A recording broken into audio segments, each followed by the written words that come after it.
சமூக வலைதளங்களிலும் நியூஸ் சேனல்களிலும் அன்றே கணித்தார் நாஸ்ட்ராடமஸ், முன்பே உரைத்தார் பாபா வாங்கா என்று பல செய்திகள் பரவிக்கிட்டே இருக்கு. இதுக்கு பின்னாடி இருக்கக்கூடிய உண்மைத்தன்மையை நாம ஆராய்ச்சி செஞ்சு பார்ப்போம். இந்த நாஸ்ட்ராடமஸ் இருக்கார்ல, இவர் பிரான்ஸ் நாட்டில் 14 டிசம்பர் 1503 பிறந்தவர். இவர் மேத்தமேட்டிக்ஸ், வானியல், மருத்துவம், அப்புறம் ஜோதிடம் இது எல்லாத்துலேயும் ஆர்வமும் திறமையும் பெற்றிருந்தார்.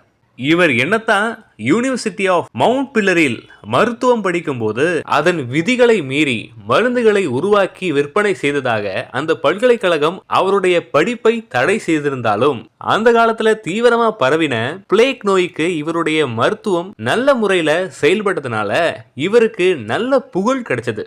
1555 இவரு லெஸ் ப்ராபிட்டிசிஸ் என்கிற கோட்ரைன்ஸ் என்று அழைக்கப்படும் 4 வரிகள் கொண்ட கவிதைகளின் தொகுப்பை வெளியிட்டார். நாஸ்ட்ராடமஸ் ஜோதிடத்தில் ஆர்வம் கொண்டவர் என்பதால் ஜோதிட கூற்றின்படி வரலாறு ஒரு சுழற்சியாய் மீண்டும் நடக்கக்கூடும் என்ற அடிப்படையில் அவரின் கவிதைகளை எழுதியிருக்கலாம் என்று கருதப்படுகிறது.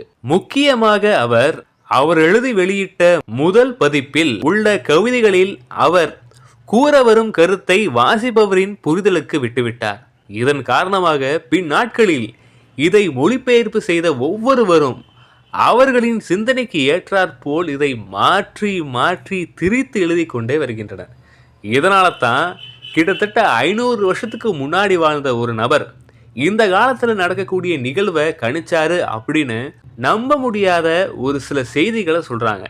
ஸோ என்னை பொறுத்தவரையில் நாஸ்ட்ராடமஸ் ஒரு நல்ல கவிஞர், மருத்துவத்தில் ஆர்வம் கொண்டவர் அப்படின்னு நினைக்கிறேன். நீங்கள் என்ன நினைக்கிறீங்க அப்படின்றத கமெண்ட்டை சொல்லுங்கள். அடுத்த வீடியோவில் நாம் பாபா வாங்காவை பற்றி பேசுவோம்.